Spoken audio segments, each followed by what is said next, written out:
Hi, my name is Renee Hobbs. Welcome to EDC534. Today's date is Wednesday, February 20th. I am here with the amazing students enrolled in the Seminar in Digital Authorship here at the University of Rhode Island. Tonight I see on the call, I see Cynthia, I see Pam, I hear Lynn, and I see Lauren. So welcome everybody. So glad you're here. Up, and there's Brian. This is great. We're having a party. Hey. All right. Good to see you, Brian. Good to see you too. So, I was just saying to everybody how thrilled it was for me to read your Leap Ones. You should have received an email from me with your Leap One feedback. The way I think about the leaps is they're like muscle strengthening exercises. This Leap One really was looking at the fundamental practices of critically analyzing and composing, as those were the two tasks that got put together for you. We think about digital authorship really rooted in critical analysis and in composition. I thought it was the highlight of my week so far to be able to read them and analyze them. And I want to show you where I've put them so you can take a look at them too, right? Let's just go to our main page. There we are. Give me a thumbs up if you can actually see that. Can you actually see that? Yeah. So right here on the menu, I've made a kind of a direct leap, a direct link to the LEAP projects, right? And they are all really interesting. So I invite you to take a look at that, and we'll see a little bit what we're going to do tonight. But here's our agenda for tonight. Our inquiry question is, what are the challenges of implementing digital production activities in and out of school? We're going to play with a little polling software. We're going to do a little comparison contrast activity. You know how fond I am of those, where we look at two different videos, both of which feature children involved in media production in school. We're going to see how they're similar and how they're different, especially around issues of classroom management. I'm going to talk a little bit about what's coming up for you in the Path Right. We're going to have a little kind of free brainstorming around thinking about what you want to do this April for your final project. And then I want to talk a little bit about an optional opportunity for those of you who are in Rhode Island to come and meet face-to-face. This weekend is the Providence Children's Film Festival. And there are two events that are happening this weekend that could be an opportunity for us to see each other in 3D. I'll be at both of these events, and if you want to come to them, I will be happy to see you in a three-dimensional way instead of a two-dimensional way like we're doing now. The first event is on Friday evening from 7 to 9 at the RISD Museum, Metcalf Auditorium. It's a collection of youth videos produced by kids, and the target audience for that session, Friday night session, is children ages 13 and up. So these are produced by teenagers about teenage issues. The second session is on Sunday afternoon at the RISD Auditorium at 3 o'clock. There's a band playing. As I understand it, Pam, there's a band playing in the auditorium when you arrive, and there's food and drinks, and then you go into the auditorium. And these are youth videos made by younger children. This is a program that says suitable for all ages, so you could even bring your kids, right? Wouldn't that be fun? So if you are interested in going, the Providence Children's Film Festival is now in its 10th year. And this project's been so exciting to us that Pam and I wrote a book about it. And it's coming out this year. So it's thrilling to us to be able to participate in the film festival. And Pam, you've been pretty busy on the film festival front. Can you tell me about what you've been up to recently in the last few days? I have. Well, my main involvement is on the education committee. So I help make the reel connections, REEL connections, to the films that we bring in from around the world to our local community. So our opening film was Supamoto, and it's a story about how an African village in Kenya rallies around a girl with a terminal illness. And our real connection was having a good night lights night for PCFF on the deck of the Hot Club, where every night at that place and other places around the city, people gather and shine lights, flashlights at the kids at Hasbro Children's Hospital to say good night, and we're sending you light and we care and support you. So yeah, I've been doing a lot of real connection stuff. We've got some incredible films this year from Ladakh area of India and Africa and all around the world, and lots of shorts. And yeah, today I was out in Barrington. So the last couple of days I've been doing the free programs at the libraries. Did you do an animation workshop today? No, that was yesterday at Washington Park. Cool. And how did it go? It went great. Kids love doing stop motion animation, and they were very creative. It was fun. It's always fun seeing kids' ideas. They've all got them. Wonderful, wonderful. Well, I'm really happy that Media Education Lab is a sponsor. We are thrilled to be able to, support the initiative and help promote it. And if you guys come, then we can actually have a face-to-face conversation. So just putting that on the agenda. Okay, so let's start up at the top. I wanted to start our conversation about this question: what are the challenges of implementing digital production activities in and out of school, by doing a little polling. So why don't you open up a new screen and go to sly.do,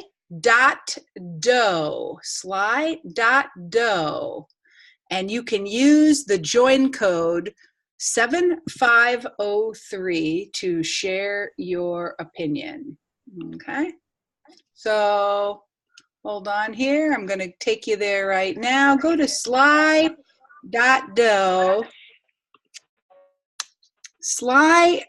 or slido.com. I guess that works too. And use the join code 7503 to join the poll. The polling question I'm asking you tonight is kind of a how much do you agree or disagree question. Here's the statement. You can agree strongly and give it a 10, or you can be kind of in the middle and give it a 5, or you can strongly disagree and give it a 1. That's what that 10-point scale means. In many schools, high-achieving students are less likely to be permitted to create media than students who are perceived at risk. Is this a statement you agree with or disagree with?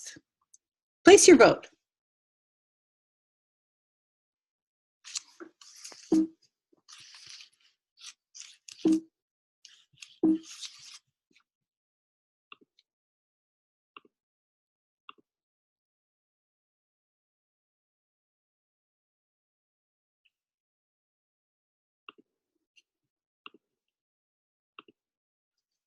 Woo, check that out.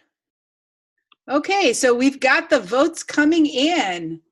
Interesting. We've got a few strongly agrees, and we've got at least one strongly disagree. Okay. Wow, cool. Up, and here come some more votes. All right. Isn't that cool? I love a dynamic polling tool. Isn't that cool? Yeah, very easy to use and free. Well, let's talk about it. Who voted yes, and can you explain to us why? And who voted no, and can you explain to us why? I think I voted more, that I agreed with this statement more because from the readings that we had just this week, it seemed like in the interview, especially with, his name is escaping me, Steve Goodman or something along those lines, he was saying that traditionally with students who are labeled as at risk, and there's a lot of problems with that term, but we can go into that later, that they're the ones who have more access and there's more work being done with these other types of media to.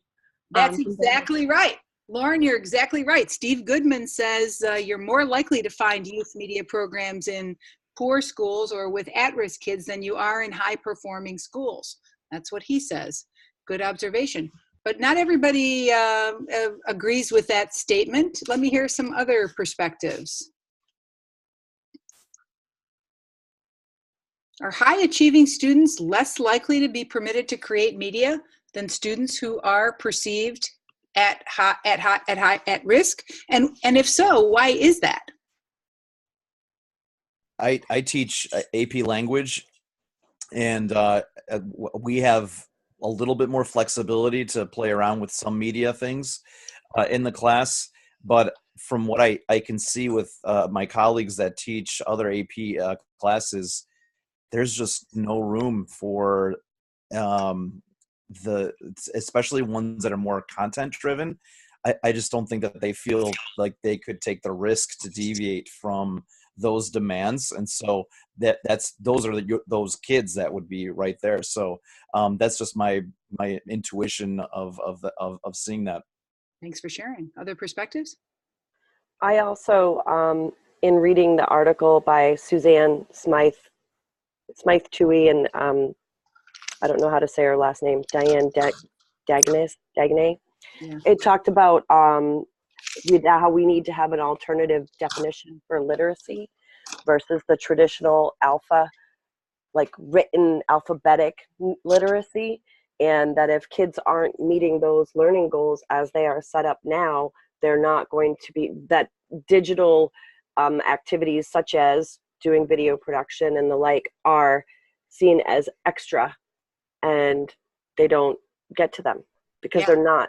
We want to have digital literacy, but our learning goals and our definition of literacy is not matched up.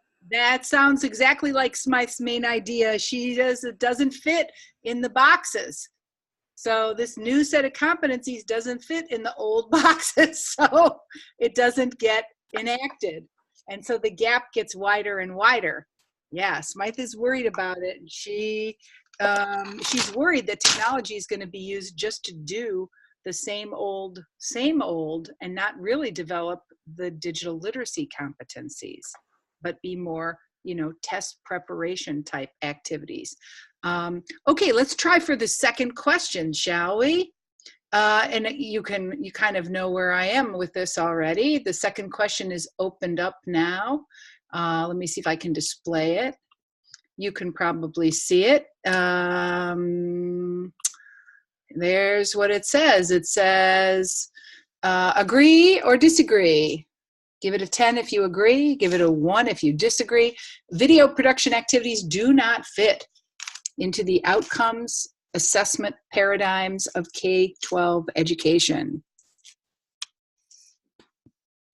Agree or disagree?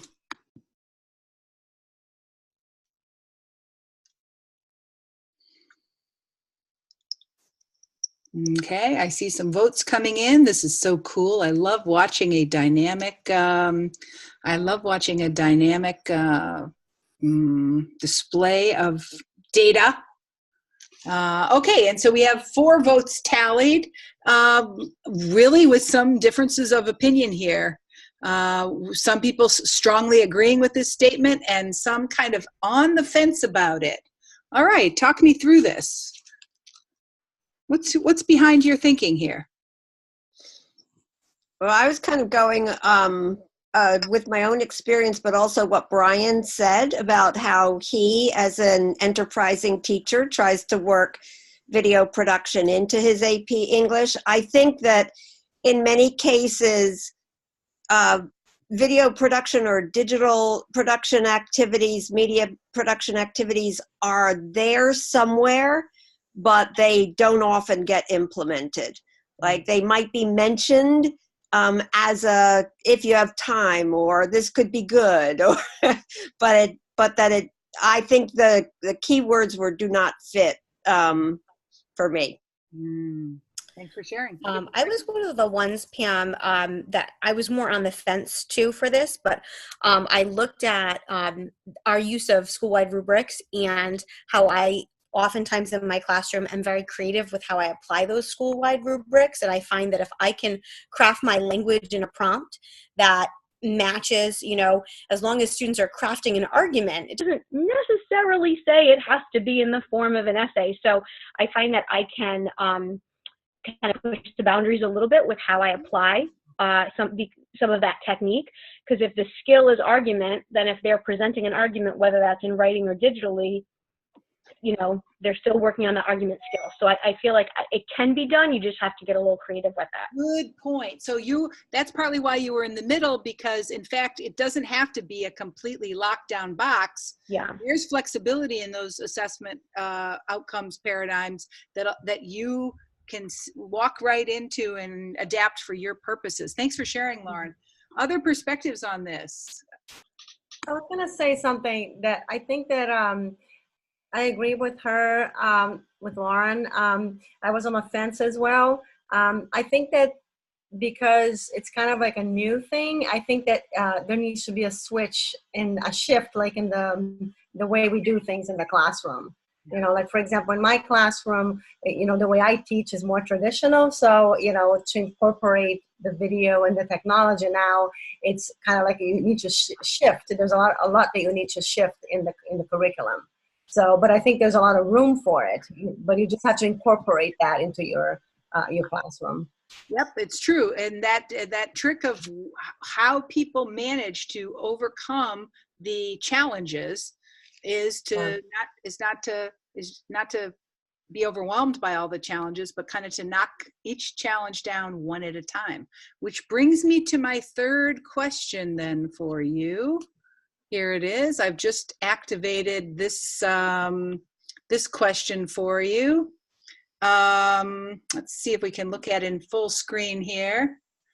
Okay, this is one where you have to pick the best answer. Regarding digital authorship, that is, kids making media in a variety of forms, which of these challenges is the most important in the context of your work, or most relevant? Is it student skills and capabilities? That the biggest challenge? Is it lack of time for implementation? Is that the biggest challenge? Is it concerns about self-expression and controversy? Is that the biggest challenge? Or is it the perceptions of the lack of relevance to the curriculum? Is that the biggest challenge? Or is it something else?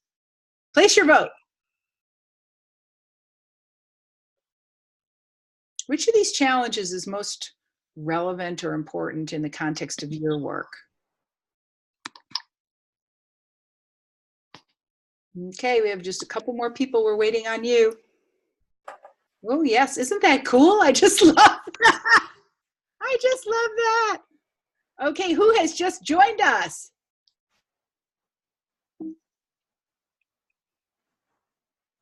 Is that you, Jessica? Hey, Jess, we're doing a cool activity now involving a little polling tool. And I'm going to just turn it back on so you can see it. If you go to the main page of digital authorship, you'll be able to get the code. You go to slido.com, you type in 7503. We're just having a conversation about some of the challenges that are most relevant to us. And we see lack of time coming out strong contender, followed closely by concerns about self-expression and controversy and issues of access to technology. Thank you so much for sharing your challenges from this list of choices. Now let me hear a little bit about why you made the choice you did. Who wants to go first? I will. I'm looking at it, I'm trying to look at it through the lens of no longer being a classroom teacher, but being a media specialist. So if I had been looking at it through my teacher lens, I would have definitely said lack of time for implementation. If I'm doing school media specialist work, then my focus should be on digital and media literacy. So it won't be time for me. I chose lack of technology access just because in the schools that I've worked in and in the places, the libraries that I've gone to, they're trying to do too much with too little, or the technology is moving faster than they can afford to keep up with it. So that doing some of these really cool projects, you don't have everything you need for all of your students. I mean, I came from a school where we had like 2 Chromebook carts and 550 students. Do the math. Like that's not going to work. That's going to be an extra fit-in activity. It's not going to be at a meaningful level. Great observation. That is really the case. And I have certainly worked in schools where the Wi-Fi was inadequate to support, 10 kids on an iPad, right?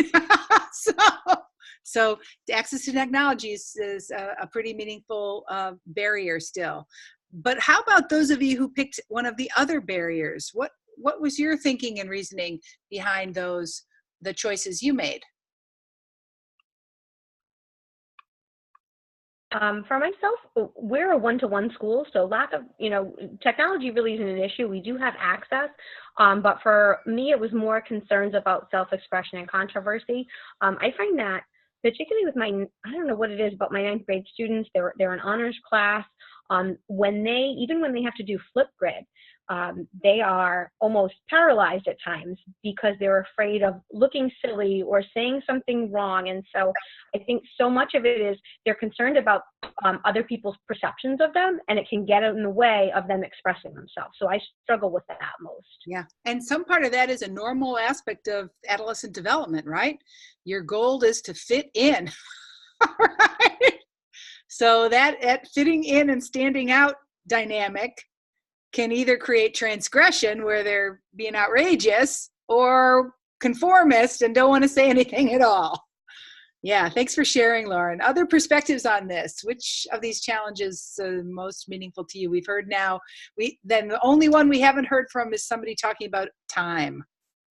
We've heard about access to equipment problems. We've heard about self-expression. Somebody who sees that time challenge as the most important challenge, talk us through why and what that looks like to you and what the reality of that is. Why you ranked it top. I think I had a project once, but I think it was one that I thought of as I was doing it, and it was one where we were using like a polling technology, and I was making the students write 2 examples of write an argument, but then write one that was like as loaded with logical fallacies as possible, and send it off to different people to see which one they bite on. And I was going to have a whole like data set that comes back from it. And it kept on growing and growing and growing. And I realized, oh my goodness, I got to kill this thing because we have to just start doing our junior research papers. And like, but it was something that like, and that's more on me, which is like, I was experimenting, and it was really cool, but I just didn't have the right, I just didn't adjust accordingly for the time that was it. So it was a combination of all those things. Yeah, thanks for sharing that, Brian. I think as teachers, we've all discovered the project that we thought would take 3 days takes 2 weeks, right?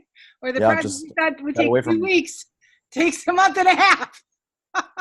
It would have been a cool project. It was just like I could just see like to do it right. It would have gone for another 2 weeks, and that's just couldn't do it.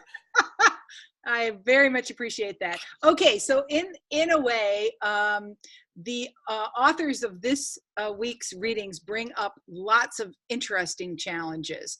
We're going to tackle a sliver of the issues they raised in this comparison contrast activity. I'm going to divide you into 2 teams, and we're going to have team 1 watch the first video, team 2 watch the second video, and then you're going to come together and try to compare and contrast. All right. So let's just identify the teams first, and then we'll talk about the process. So team 1, that's Kathleen, Pam, Lynn, and Lauren. You guys are going to watch this one right here, video production class at Pioneer Middle School. Okay. Team 2, that's Cynthia, Brian, Jess, and Renee.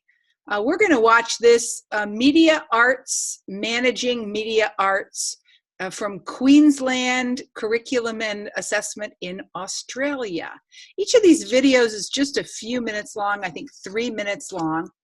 As you watch, realize that what we're going to try to do, first you're going to have to try to summarize the information that you learned in the video so that you can explain it to somebody who hasn't seen this video. Then essentially we're going to see how these two teachers are similar and different. We're going to kind of share ideas about what we notice about their strategies. And we may be able to make some connections between how these videos embody certain aspects of some of the concepts that were explored in this week's readings. Okay, let me take a look at you. Do you get what we're doing now? Okay. I have to turn off my video and turn off my microphone so I can watch the video in peace and quiet. And you do the same thing. After you've watched your video, then we'll come back and I'll break you up into 2 groups where you can talk over those videos a little bit, and then we'll do some more dialogue. All right, so turn off your microphone, start watching.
You guys back? Yes, I'm back. It was interesting.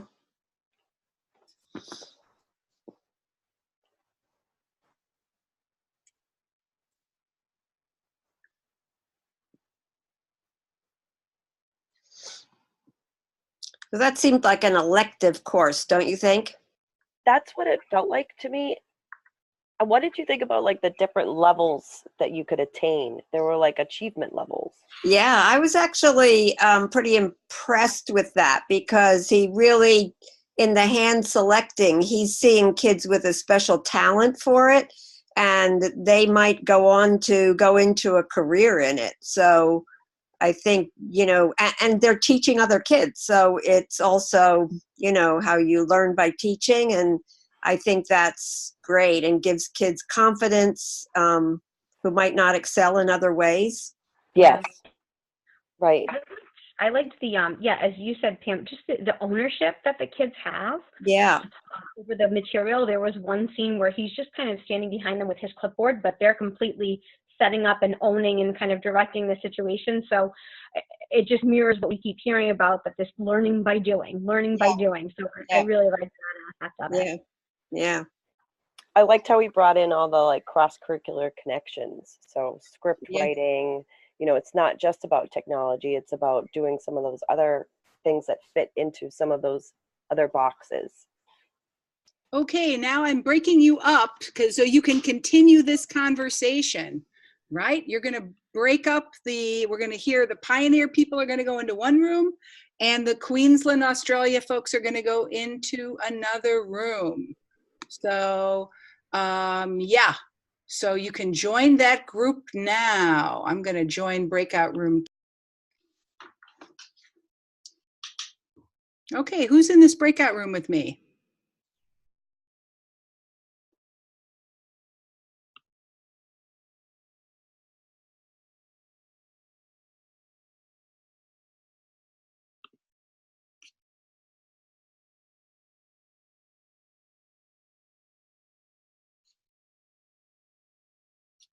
Ah.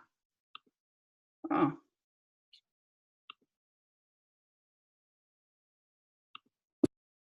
Must have been faster then. Okay, Kathleen, I'm in the wrong place. You are in the wrong place. Oh. I am going to assign you again. Let me see if I can try that again. I'm going to assign you, Kathleen. I'm going to move you to breakout room 2. Ready? Let's see if that works. Oh, no. No. I did that wrong. Are you getting some kind of message there? No, I just see my picture and then my email address. All right. Well, then no problem. You just stay here and lurk in our room. I'll lurk. Sorry about that. All right. I'll learn from what you watch. Gentlemen, what do you notice about the Queensland description of the Queensland pedagogy?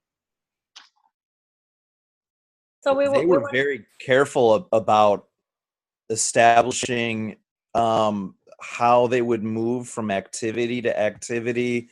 And I think that was also because of the constraints of having very little media itself. So little kids are clumsy, they're going to break things. So that was part of like how they had to design this, to give them the type of mindset to be mindful about the technology that they have, but then also how they were able to piece everything together. So you could tell there was a lot of very meticulous care that went into the design of that, for sure. Yeah, I was gonna say a lot of modeling of how to do things, how to give feedback, and how to take care of the materials, and yeah. That's a great thing. Great point, Cynthia. I noticed that too, where she said we need to talk with kids on how to give feedback, right? And so establish some norms of appropriate responding to each other's work. Yeah. And I thought, oh, that is interesting. Mm-hmm. And even how to walk around the school with the technology, right? Mm-hmm. So a lot of modeling on really specific activities. So with a kind of focus on small group rotation and small group structured. And then they had them work in pairs when they walked around the school in pairs. Right. I didn't get a great sense of like what they created though. Did you? No. No. We were, I was telling them that I wasn't able to watch the end of the video when you guys came back, so I don't know if at the end did they say anything about that? Because I didn't get that either. I think the focus was more on, of this video was more on the classroom management aspect. So maybe in other short video clips, they explain the project, What they did. Yeah. creativity, or the literacy skills that were developed. But this one was really about managing the classroom, and modeling was definitely the thing. One thing I was really interested at is they did seem to explicitly teach framing and composition. Remember, there was that one shot of the kids all going, you know, like this with their fingers. And then time, when they were doing the editing unit, right? Thinking about time. And I thought, wow, those kids are really young to be learning about that. So that was kind of exciting from my point of view. But I also think kids at that young age, I think they adapt and they pick everything up as a sponge. Like my kids know how to do more stuff in technology than I do. Right. So I think for that age, I think it's great that they are already learning that. In a way, it's probably the best time to learn it for younger kids, right? Right. Yeah, there was one mention that they had an aide in the classroom and they had student leaders, right? So it seemed like they were also thinking about leveraging their talent, right? So it would be the regular classroom teacher, the aide, and then maybe some student leaders who might have had more advanced skills or who were, you know, more comfortable with the technology. So, okay, I think we're ready to go back and find out. Now that we've figured out what are the key ideas of that video, we're ready to go find out what the other team learned. So we're going to close out of our breakout rooms. Our team's going to come back. We're going to have to figure out how to explain to them what we saw and what the key elements of this particular program were.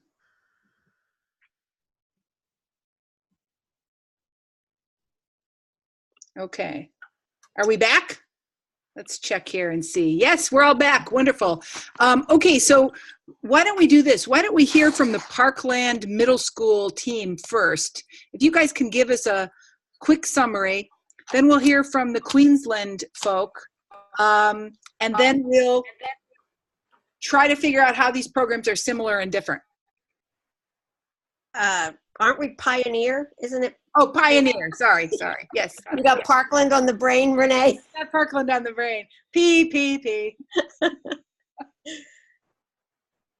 Tell us about this. Tell us. So half of the room did not see that video. So you have to explain to us what was going on there. What did you learn? What are the characteristics of that program? Lauren, somebody? Okay, sure. So basically the program that was created by this teacher, Mr. Payne, it was kind of a scaffolded program where students started off in, I believe, was it 7th grade, guys? Students started off in 7th grade and had exposure to video production. From there, they could enroll in the next year's course if they wanted to learn more and further develop their skills. But then also, Mr. Payne would handpick some students, and I'm forgetting the term he called them, junior advisors maybe, or senior advisors, that he worked with this a real, maybe a dedication or a talent.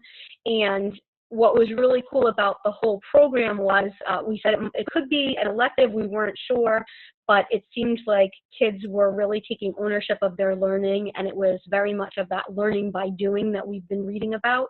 And so as a result, it seemed pretty meaningful to the kids who were enrolled. I would say that the production that we saw was a production by the students and Mr. Payne. So they were obviously putting their best foot forward. But I was pretty impressed with the, as Lauren called it, the scaffolding, the stage by stage, giving kids more and more responsibility so that teams of kids would go out themselves and videotape school events and things like that. And one of the things that was specifically mentioned by one of the students was that they were so into this class because they said it was actual stuff they'll use in their real life versus some of the other things that we teach them. So. Okay, that's a pretty good summary of the Parkland. I mean, what's the name of that school? Pioneer. Pioneer School. That's an American middle school, and that's an elective media production class, right? That's offered to kids in grades 6, 7, and 8. All right, Queensland team, tell us about that program a little bit. What are its key elements?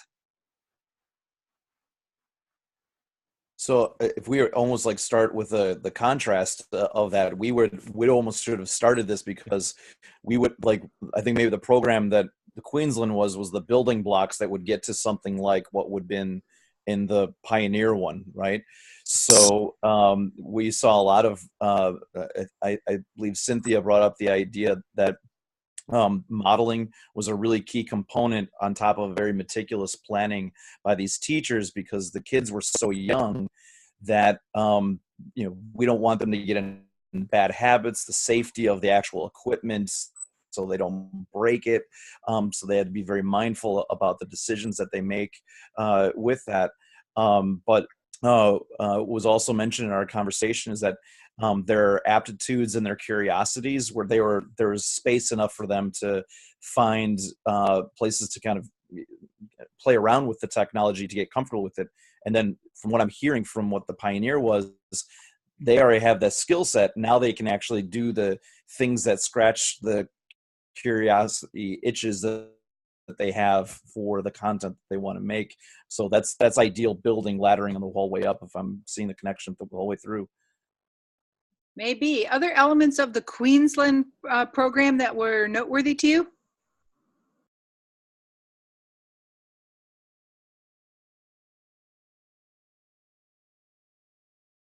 I think just how well that they made a plan, and they made sure that they set everything in motion so the kids could learn at the young age that the students were, that they adapted a lot of knowledge just from editing videos and kind of just learning on their own of how to do things. Yeah, Jess, you're really right that in the video that we watched, the Queensland video, it was really taken from the teacher's point of view. And although we saw examples of the kids like going out into the yard and shooting with their iPads or editing, right, or learning about framing, the teacher was sharing with us the very careful and strategic way they have planned the entire sequence bit by bit by bit, and a lot of emphasis on having kids work with a partner, dealing with issues of equipment safety, and even structuring how kids responded to each other's creative work by giving appropriate feedback, right? So lots of careful scaffolding. All right, so now our job is to figure out, what do these programs have in common? What's in the middle of the Venn diagram? And how might they be different? And that's kind of complicated because I'm the only one who's seen both of them, right? But we for sure can identify some commonalities that bring both of these programs together. And then we might also think about ideas from the readings that inform the ideas about implementation that are described in this program. So what similarities do you think might exist between these programs? And what differences might be there? Well, they're both teaching video production to students. Yep. One of them was more an elective. Yeah. Yeah. So not all middle school kids would take the program in the middle school, but all the kids in the elementary school got the video production program? It seemed that way, right? Okay. So an elective versus a integrated into the curriculum, that's another a difference. What else? Collaboration. I think that's there's always collaboration, right, with video production, I think. Yeah. Seems like it. Yeah, I think so. Both programs relied on students collaborating. Good. What else? The ages of the students. That's a difference between the two programs. Really great, because the skills of a 7-year-old and the skills of a 12-year-old, there's a big difference there. And they're both in different countries. Ah, good. Different countries. Woohoo! And you know, that's really interesting because the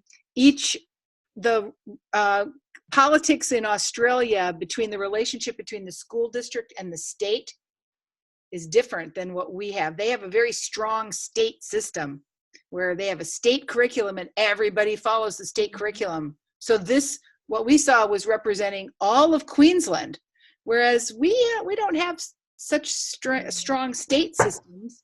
It's more decentralized. So that's a key idea. What other similarities and differences might we imagine between these two programs? I imagine they both had cross-curricular connections. So, you know, the middle schoolers were learning things that were valuable in other areas, and probably the elementary school students too. Yeah, I think that's right. And they were both, even in the Pioneer one, they showed kids learning how to set up a tripod. So even though it might have been different equipment they were using, they were still learning how to best use the equipment, how to set up the equipment, how everything worked. So they were both learning how to set up the equipment, but the elementary school kids were using what we might call consumer grade equipment. Right. An iPad. Whereas the middle school kids were using something that looked way more professional, Digital right? video cameras, yeah. Aha.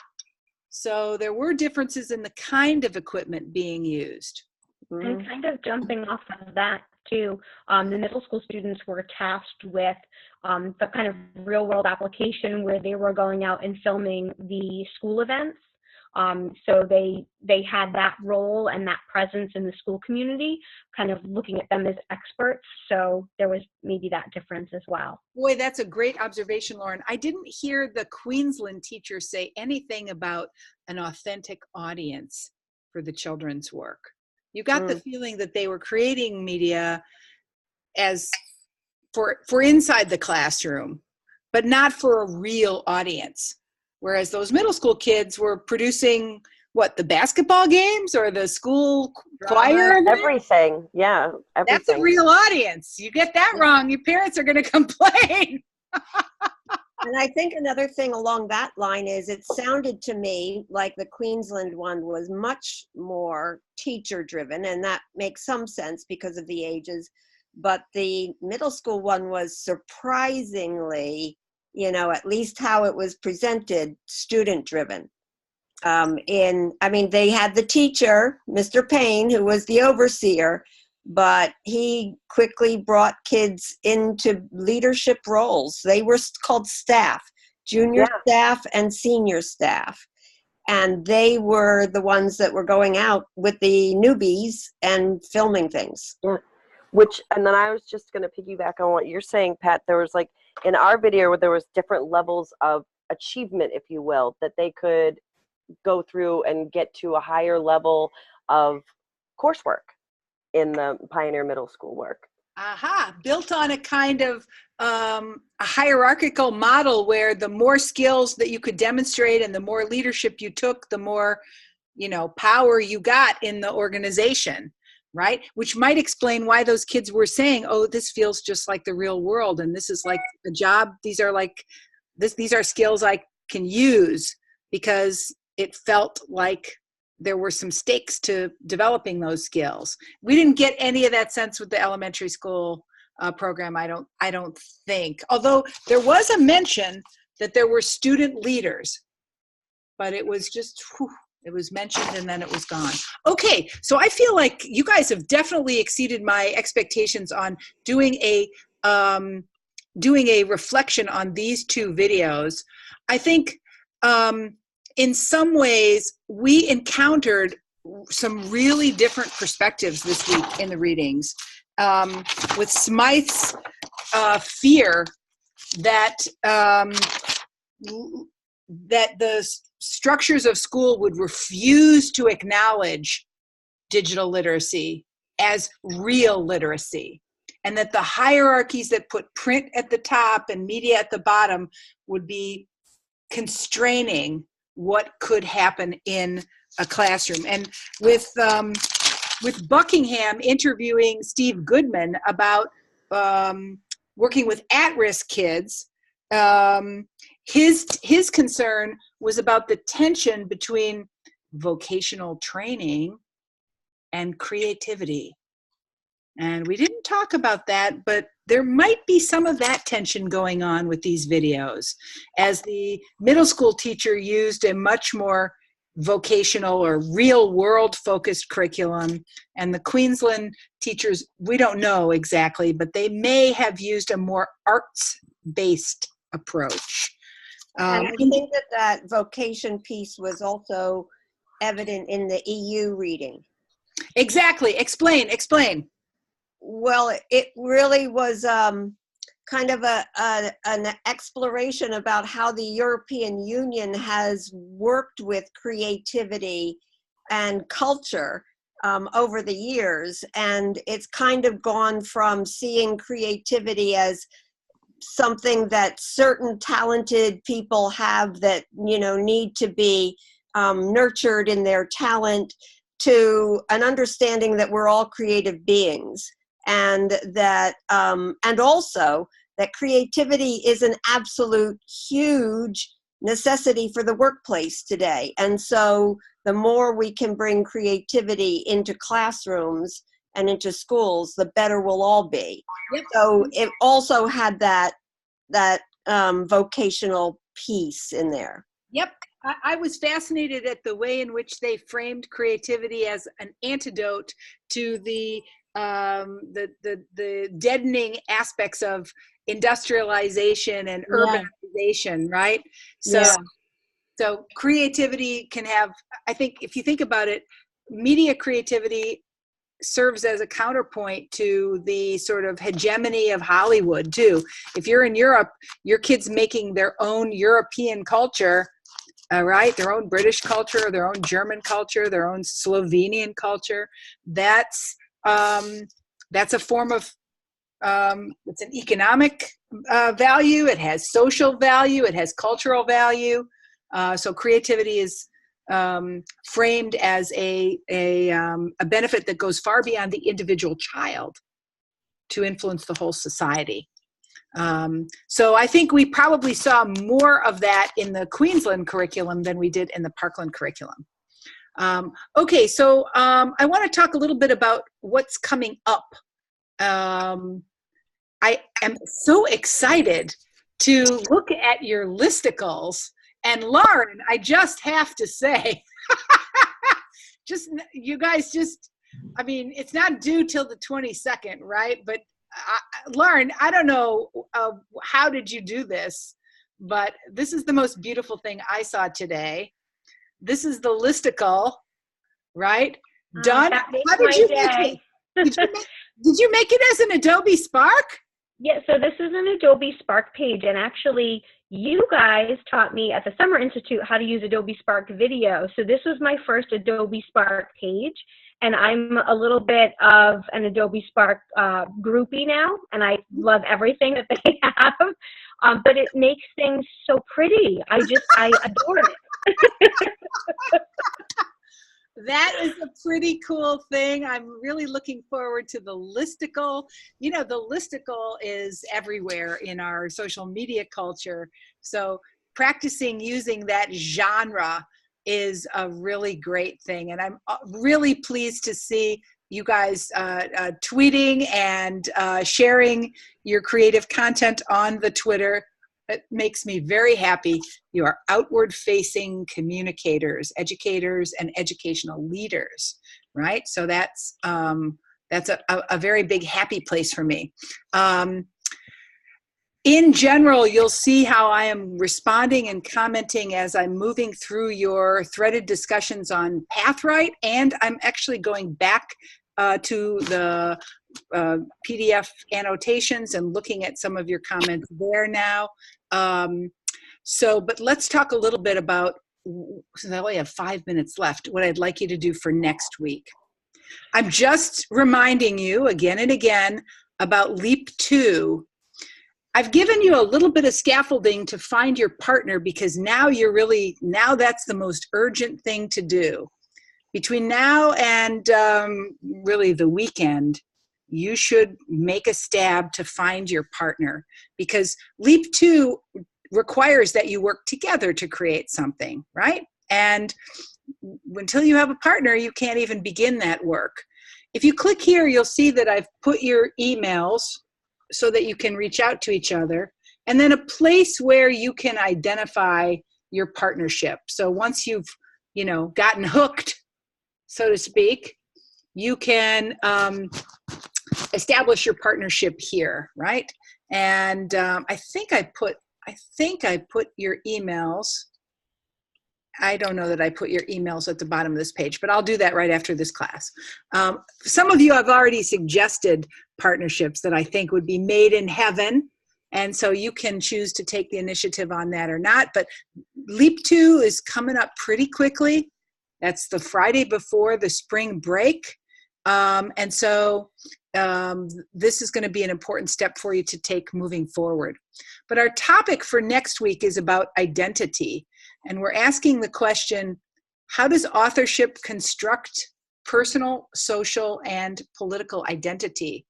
I'm going to ask that you make a Flipgrid response by choosing one of the readings on the theme of identity, and then identifying some points of connection between that reading and your own life, since this is about identity, right? And posting that as a video response on the Flipgrid. So that's our kind of big reading and Flipgrid activity for the week. I do want you to look at one of the Leap 1 projects that was created by one of your peers, the list of LEAP projects I showed you at the beginning of the hour, and then just offer some warm and cool feedback. What do you think the student's purpose was? What were some strengths of the project? What were some limitations of the project? And you'll just post that here on the discussion page. So then we meet next week for our synchronous class on Wednesday.